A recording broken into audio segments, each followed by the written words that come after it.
नमस्कार दोस्तों, स्वागत है आपका एक और नए और इंटरेस्टिंग वीडियो में। इस वीडियो के दौरान मैं कोई भी बात अपने मन से ऐड नहीं करने वाला हूँ। मैं सिर्फ वही बात बताने वाला हूँ जो मुझे रिसर्च के दौरान मिली हैं। वैसे तो मैं इस चैनल पर सिर्फ टेक्नोलॉजी की बात करता हूँ, पर मुझे लगता है व्यक्ति को साइंस और टेक्नोलॉजी के साथ अपनी संस्कृति को जानना भी बहुत ज़रूरी है। आज हम सिर्फ इस एक वीडियो में महाकुंभ से जुड़ी सभी आश्चर्यचकित करने वाली बातों को जानने वाले हैं। सबसे पहले महाकुंभ में स्नान करने से क्या होता है। माना जाता है महाकुंभ के दौरान गंगा में स्नान करने से साधक के सभी पाप दूर होते हैं और व्यक्ति मृत्यु के बाद जन्म और मरण के चक्र से मुक्त हो मोक्ष को प्राप्त करता है। इतिहास में कई जगह इसका उल्लेख मिलता है, जैसे तुलसीदास द्वारा रचित 16वीं शताब्दी के रामचरितमानस में, 1590 ईस्वी में एक मुस्लिम इतिहासकार के आईने अकबरी में, 16वीं शताब्दी के उत्तरार्ध में तबाकाते अकबरी में, जिसमें प्रयाग को हिंदुओं के लिए तीर्थों का राजा बताया गया है।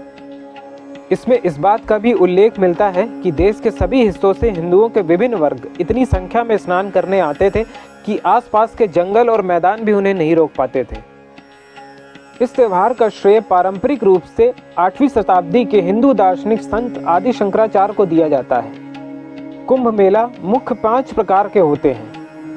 हर 1 साल में मनाया जाने वाला माघ कुंभ मेला, हर 3 साल में कुंभ मेला, हर 6 साल में अर्ध कुंभ मेला और हर 12 साल में पूर्ण कुंभ मेला मनाया जाता है। 12 पूर्ण कुंभ मेलों के बाद मनाया जाने वाला महाकुंभ मेला 144 साल में एक बार आता है। ये हैं स्नान की मुख्य तिथियां: 13 जनवरी पौष पूर्णिमा, 15 जनवरी मकर संक्रांति, 29 जनवरी मौनी अमावस्या, 3 फरवरी बसंत पंचमी, 12 फरवरी माघी पूर्णिमा, 26 फरवरी महाशिवरात्रि।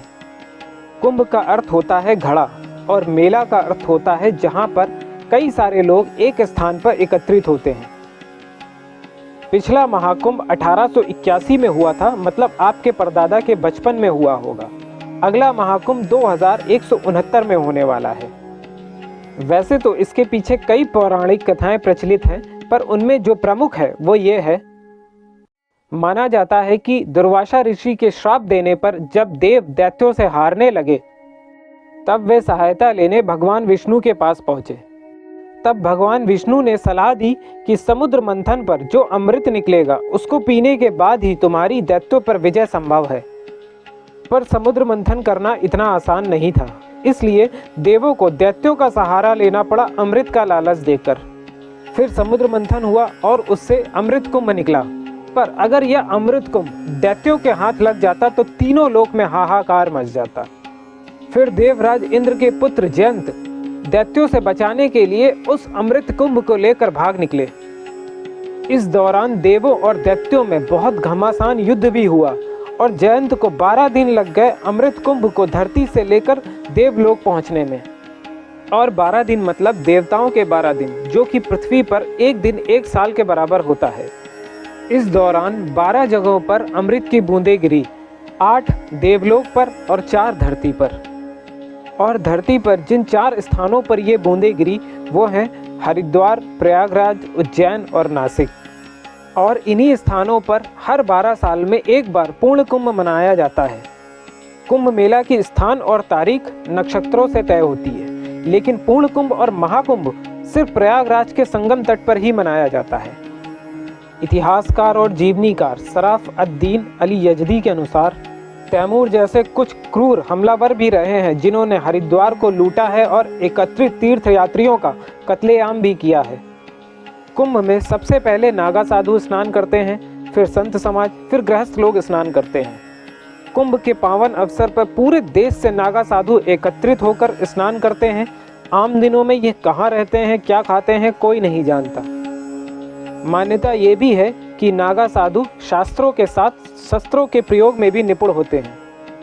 पौराणिक ग्रंथों में इसका भी उल्लेख मिलता है कि कई बार नागा साधुओं ने देश व धर्म की रक्षा के लिए तत्कालीन राजाओं के साथ मिलकर युद्ध किया तथा उन्हें विजय दिलाई।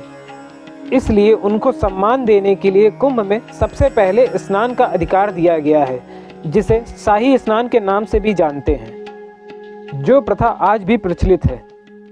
नागा शब्द का अर्थ होता है पहाड़ या पहाड़ की तरह खड़े रहने वाला व्यक्ति। कछहारी भाषा में इसका मतलब होता है युवा बहादुर लड़ाकू व्यक्ति। कुछ नागा साधु अकेले आते हैं, बाकी जो नागा साधु होते हैं वो किसी न किसी अखाड़े से संबंधित होते हैं। भारत में 13 सक्रिय अखाड़े हैं, 7 शैव अखाड़े, 3 वैष्णव अखाड़े, 3 सिख अखाड़े। शैव अखाड़े में आते हैं महानिर्वाणी, अटल, निरंजनी, आनंद, जूना, आवाहन और अग्नि अखाड़े। वैष्णव अखाड़े में आते हैं निर्वाणी, दिगंबर और निर्मोही अखाड़े। सिख अखाड़े में आते हैं बड़ा पंचायती उदासीन, छोटा पंचायती उदासीन और निर्मल अखाड़े। इस बार का महाकुंभ दुनिया की सबसे बड़ी पीसफुल ह्यूमन गैदरिंग होगी, मतलब दुनिया की सबसे बड़ी शांतिपूर्ण महाजनसभा होगी, क्योंकि अनुमान है कि इस बार महाकुंभ में 45 करोड़ से भी ज़्यादा लोग आने वाले हैं। ये संख्या इतनी ज़्यादा है, आप इसका अनुमान ऐसे लगा सकते हैं कि चाइना को छोड़ के दुनिया के किसी भी देश की कुल जनसंख्या भी इतनी नहीं है। भारत सरकार ने इतनी विशाल जनसभा की व्यवस्था के लिए 6500 करोड़ रुपए खर्च किए हैं। महाकुंभ में 40 किलोमीटर से भी ज़्यादा बड़े इलाके में टेंट लगाए गए हैं, जो कि दुनिया की सबसे बड़ी अस्थायी आवासीय संरचना में से एक है, जिसमें 10 लाख से भी ज़्यादा लोगों की रहने की व्यवस्था है। 1.25 लाख जवान तैनात होंगे महाकुंभ में। दुनिया के 39 देशों की जनसंख्या भी इतनी नहीं है।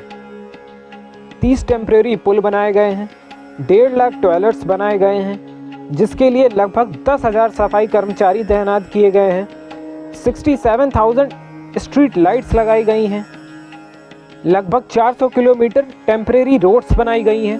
550 शटल बसेस, 7,000 रोडवेज बसेस चलाई गई हैं और इतने ज़्यादा लोगों के आवागमन के लिए टोटल 13,000 ट्रेन्स चलाई जाएंगी, जिसमें 3,000 स्पेशल ट्रेन्स होंगी। 23,000 CCTV कैमराज सहित drones, aerial surveillance, AI based surveillance, AI number plate recognition, AI facial recognition, video and thermal imaging systems भी लगाए गए हैं। सिर्फ 25 हेक्टेयर में 1249 किलोमीटर की लंबी पेयजल सुविधा भी बनाई गई है। इन सब चीज़ों से भारत को क्या फ़ायदा होने वाला है? कैट के अनुमान के अनुसार इस महाकुंभ से लगभग 2 लाख करोड़ से अधिक का व्यापार होने की उम्मीद है। इसरो के अनुसार यह मेला इतना बड़ा होता है कि ये अंतरिक्ष से भी देखा जा सकता है। उम्मीद है कि ये वीडियो आपको अच्छी लगी होगी। जाते जाते चैनल को सब्सक्राइब कर लीजिए और इस वीडियो को जितना हो सके उतना शेयर करिए, ताकि ज़्यादा से ज़्यादा लोग भारत के गौरव को जान पाएँ। बस आज के लिए इतना ही। कोई सवाल या सुझाव हो तो कमेंट सेक्शन में ज़रूर बताएं, मुझे बहुत अच्छा लगेगा पढ़ के। वीडियो अच्छा लगा हो तो please like, share and subscribe. बाकी अपना और अपने लव्ड वंस का ख्याल रखिए। जल्द ही मिलते हैं अगले वीडियो में। नमस्कार।